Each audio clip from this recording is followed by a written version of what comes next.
Leitura mental, uma habilidade que deveria ser, na verdade, uma ferramenta muito útil, mas acaba que ela acaba gerando problemas e conflitos normalmente em relações, porque a gente acaba considerando tudo aquilo que a gente lê mentalmente, que a gente imagina, que a gente deduz, que a gente pensa como um sinônimo da realidade e não meramente como uma hipótese.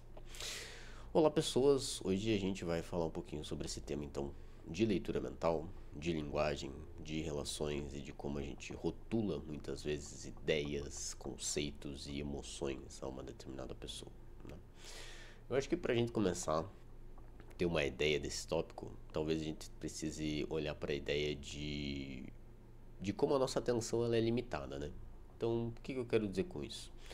Prestar atenção nas coisas é uma ferramenta muito relevante, mas é algo relativamente cansativo. Então, em prol de a gente conseguir explicar as coisas, de fazer as coisas ao nosso redor terem sentido, a gente acaba se apegando rapidamente às primeiras explicações lógicas que a gente consegue, mesmo que a gente não teste elas. E muitas vezes isso não é um problema, porque como a gente desenvolve a lógica, normalmente a gente tende a acreditar que se é lógico, se é racional, se parece que faz sentido, então é verdade. Mesmo quando a gente acaba muitas vezes não testando, não colocando em prática essa lógica, essa hipótese para ver se realmente corresponde à realidade. Porque isso é importante, mesmo algo que parece lógico, que parece que faz sentido, não necessariamente é real, certo?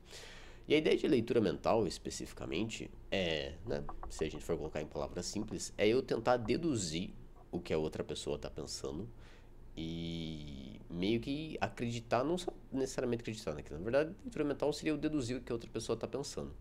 O problema vem quando eu não só deduzo, como eu acredito que aquela é a realidade sem eu ter uma comunicação explícita com a pessoa. Eu não só acredito que aquela é a realidade, mas eu tomo escolhas, né? Eu ajo, né? Eu faço escolhas no mundo com base nessa leitura mental, sem antes confirmar se é realmente aquilo que a pessoa está pensando, se aquilo realmente tem provas na realidade, além de ser lógico, né? Porque na minha cabeça, se eu fiz essa leitura mental, aquilo é lógico. E isso pode dar muito problema, isso pode dar muito conflito. Porque daí eu faço uma sequência de ações, uma etapa, um conjunto de processos, digamos assim, comportamentais ali, que é um risco, porque eu não sei se é coerente realmente com o que a outra pessoa estava pensando, e nesse caso a gente pode pensar também nas emoções, né? O que a outra pessoa estava sentindo. Eu só julguei tanto o emocional quanto o racional da pessoa com base em informações que eu tinha disponíveis para mim, informações públicas. E na psicologia, em algumas vertentes da psicologia, a gente divide, né, as informações entre públicas e privadas. Então, todo mundo, em todo momento, a gente tem informações, tanto que são públicas, então que eu estou expondo para as outras pessoas, que elas conseguem visualizar, elas não precisam ler mentalmente, elas não precisam deduzir, prever, elas conseguem enxergar no mundo real, no mundo externo. Mas também tem emoções privadas, né, que normalmente são diversos pensamentos, as diversas emoções, eu não necessariamente posso estar expressando, eles podem estar privados, ou seja, eles não são acessáveis para outra pessoa, a não ser que aquela pessoa pergunte diretamente para mim, e aí eu torno público, eu falo para ela. E aí que está o problema, a gente não pode equivaler as duas coisas, no sentido que aquilo que eu enxergo publicamente automaticamente é a mesma coisa que está acontecendo no mundo privado da pessoa. É óbvio que a gente normalmente quer uma certa previsibilidade, a gente normalmente quer uma certa estabilidade e a gente normalmente quer tomar decisões relativamente rápido, né? A gente não quer ficar travado, preso nas nossas decisões. Então é óbvio que a gente usa essas informações públicas em um primeiro momento para ter uma prévia de quais escolhas parecem mais favoráveis ou menos favoráveis em uma determinada interação social. E aqui, interação social pode ser com qualquer pessoa, pode ser com um familiar, pode ser numa relação amorosa, pode ser com amigos, pode ser no trabalho, pode ser com uma pessoa aleatória. É normal a gente fazer esse pré-julgamento e esse pré-julgamento ele não é necessariamente inútil, ele é importante para você ter um parâmetro básico de como você vai se comportar naquela situação. Mas, em muitas situações, é essencial, é importantíssimo que a gente vá além dessa impressão inicial. E a gente só consegue ir além dessa impressão inicial se a gente adotar um princípio de comunicação explícita, Ou seja, eu não ajo com base em hipóteses, principalmente quando essas ações elas podem ter consequências relevantes. Todas as ações possuem resultados, possuem consequências no mundo externo. Se essas consequências podem vir a ser relevantes, sejam para mim ou para outra pessoa, é importante que eu engaje em comunicação explícita. Eu não posso só deduzir o que a outra pessoa está pensando, o que a outra pessoa está sentindo. Eu preciso perguntar para ela, eu preciso me comunicar explicitamente para eu saber o que se passa no mundo privado daquela pessoa. É claro, isso é o suficiente para ter uma interação de qualidade e evitar conflitos e problemas? Não, obviamente, outras coisas podem acabar gerando conflitos e problemas, mas nesse caso específico, pelo menos a gente resolve essa questão da leitura mental, que muitas vezes são coisas bobas, que vêm do nosso próprio viés, né? A gente tem as próprias informações privadas, a gente está na própria linha de pensamento, pensamentos automáticos, e vem uma determinada emoção, e eu já penso, não, aquela pessoa fez aquilo de propósito, aquela pessoa não gosta de mim, aquela pessoa está fazendo não sei o que, não sei o que, não sei o que. E tudo isso é uma mera hipótese. Pode ser que seja verdade? Pode ser que seja verdade, mas pode ser que talvez não seja verdade, pode ser que eu só esteja criando aquele cenário, aquela realidade na minha cabeça e não tenha literalmente provas no mundo real de que aquilo é concreto. Ele começa a tomar ações pensando que a outra pessoa não gosta de mim, ou pensando que ela está sentindo X, Y, Z, quando na verdade talvez não tinha nada a ver com a realidade em si. Eu só não perguntei para confirmar se o que eu estava hipotetizando era realmente fidedigno com a realidade privada da outra pessoa. Isso é muito, muito, muito importante. E por quê, né? Por que a nossa leitura mental ela pode ser tão errada muitas vezes, né? Por que só esse pré-julgamento ele não é o suficiente para a gente ter boas interações e interações de qualidade com as outras pessoas? Ele não é o suficiente porque as outras pessoas, assim como a gente, elas são complexas, ou seja, as pessoas mudam, elas estão em momentos diferentes, elas têm sentimentos diferentes, elas têm cadeias de pensamentos diferentes, e não tem como a gente visualizar toda essa mudança de forma pública, porque obviamente não tem como as pessoas estarem 100% do tempo expressando tudo aquilo que está se passando internamente no mundo privado delas, né? Então, o que eu quero dizer com isso? Felizmente, ou infelizmente nesse caso, né, a nossa primeira impressão, ela acaba rotulando muitas vezes as pessoas, né? Então, a gente acaba ouvindo uma ideia específica delas, ou vendo um estado emocional específico delas, e a gente acaba rotulando, aquela pessoa é bem-humorada, aquela pessoa é mais irritada, né, tem um pavio curto, aquela pessoa pensa de forma X, aquela pessoa pensa de forma Y, mas a gente só ouviu parte do mundo privado dela uma vez que ela decidiu expor aquilo. Isso não significa que aquilo é todo o mundo privado dela. Na verdade, em quase 100% dos casos, o mundo privado das pessoas, ele é dinâmico, ele muda. Então, uma ideia é uma ideia naquele contexto, talvez não se mantenha, pode ter outras ideias em outros contextos que interagem com outras variáveis, X, Y, Z, e por aí vai, um estado emocional, interage com uma situação aqui, com outra situação ali, uma relação aqui, outra relação acolá. Então, um dia você pode ter interagido com alguém que era bem-humorado e no outro dia essa pessoa pode estar irritada, né?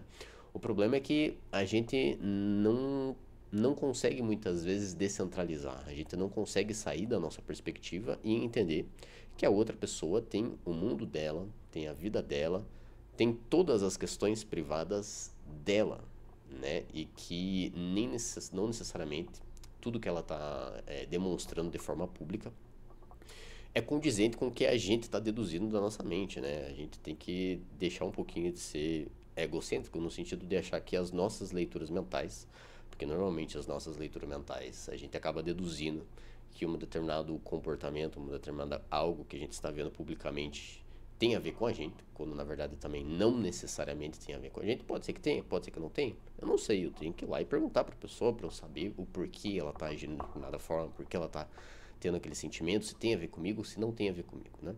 E muitas vezes não tem a ver com a gente. Esse é um outro ponto importante, um problema da leitura mental, né? A gente vê algo público e a gente deduz que a pessoa está agindo daquela forma publicamente por causa da gente. Mas a gente não sabe, porque tem informações privadas que a gente não pediu acesso para confirmar essa hipótese, né? Para confirmar essa leitura mental, digamos assim, às vezes gera muitos problemas. Então essa habilidade não só de ter uma comunicação explícita, mas também de descentralizar. Ou seja, deu a entender que a pessoa ela tem um mundo dinâmico, que as coisas mudam, sejam as emoções dela, sejam os pensamentos dela, sejam os próprios comportamentos públicos dela podem mudar de situação para situação, de contexto para contexto. Tem uma parte do livro do Robert Lehigh. Esse é um livro que eu recomendo, na verdade, porque ele não é um livro técnico, né? Então ele é um livro para qualquer pessoa que tenha interesse em ler, que é Não Acredite em Tudo que Você Sente. Olha lá, nesse caso aqui entra também Não Acredite em Tudo que Você Pensa, nas leituras mentais. E em um determinado capítulo, que é o capítulo 10, se eu não me engano, deixa eu confirmar, exatamente, o capítulo 10, tem um trecho que fala sobre incompreensão mútua, e fala justamente desse tema que eu estou conversando com vocês, que, abre aspas, né? Olhamos para outra pessoa e a vemos como uma pessoa inteira. Ou seja, estamos visualmente focados em como ela se parece no momento. Não reconhecemos o quanto pode ser complexa e variável, pois olhamos para ela como uma pessoa, em vez de pensar em como seu comportamento e seus estados de humor flutuam ao longo do tempo nas diferentes situações. Não assumimos sua perspectiva, nem nos vemos pelos olhos da outra pessoa. Ficamos apegados à nossa própria perspectiva, incapazes de ver o mundo pela perspectiva dela, incapazes de ver como ela muda e de reconhecer o que não sabemos a seu respeito. Consequentemente, nós a rotulamos mal-humorada, irritável, neurótica. Fecha aspas, né? Aqui uma descrição bem curta, digamos assim, mas que serve para ilustrar mais ou menos isso que eu tô falando. E qual que é a dificuldade de fazer isso que eu estou falando, né? De a gente descentralizar, então assumir outras perspectivas, entender esse dinamismo, né, de como as coisas mudam, das diferentes variáveis, e de a gente também não assumir uma leitura mental, uma primeira hipótese já como similar à realidade, como sendo a realidade propriamente dito.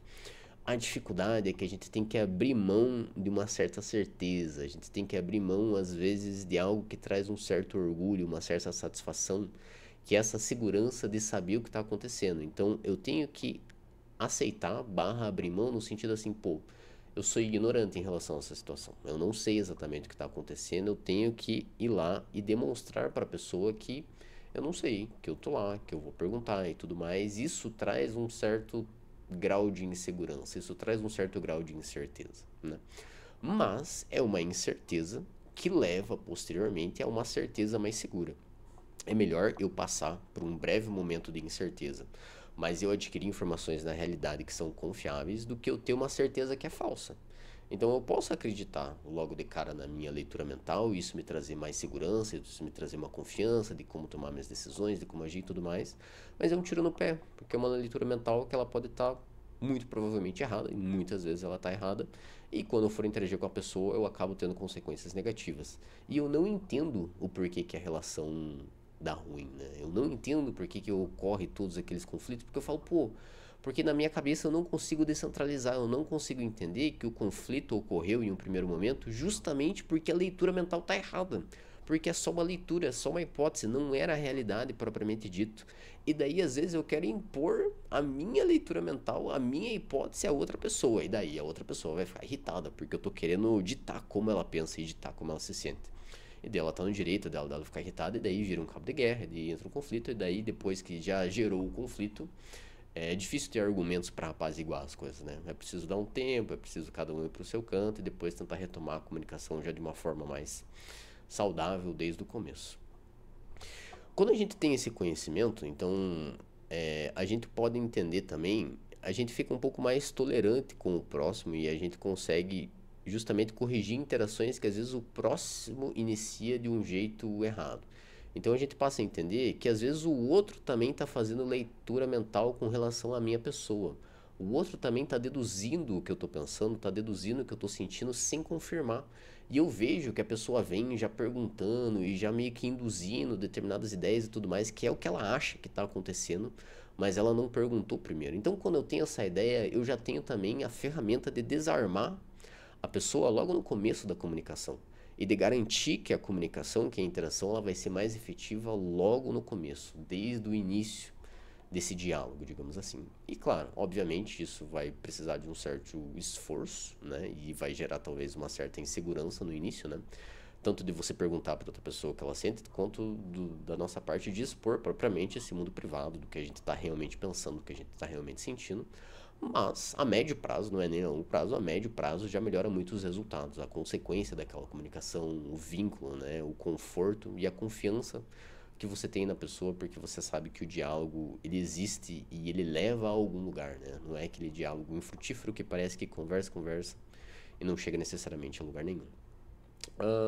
Tem outras coisas que a gente poderia falar, adentrar para o lado dos pensamentos, adentrar para o lado das emoções, falar um pouquinho sobre linguagem, sobre como a gente tende a se fundir com os pensamentos, achar que os pensamentos são realidade. Mas eu acho que isso talvez seja tema para um próximo vídeo. Eu acho que sobre leitura mental a gente já conseguiu falar algumas coisas interessantes e já é uma informação útil.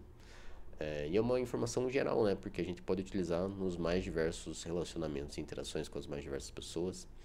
Então eu espero que seja útil para vocês, meus caros queridos e queridas, consagrados e consagrados. Qualquer dúvida, qualquer feedback que vocês tenham aí embaixo, eu estou todo ouvidos. Qualquer correção de alguém que for da área da psico e achar que tiver um complemento legal, deixa aí embaixo também, que eu dou uma olhada. E é isso, pessoal. Até a próxima.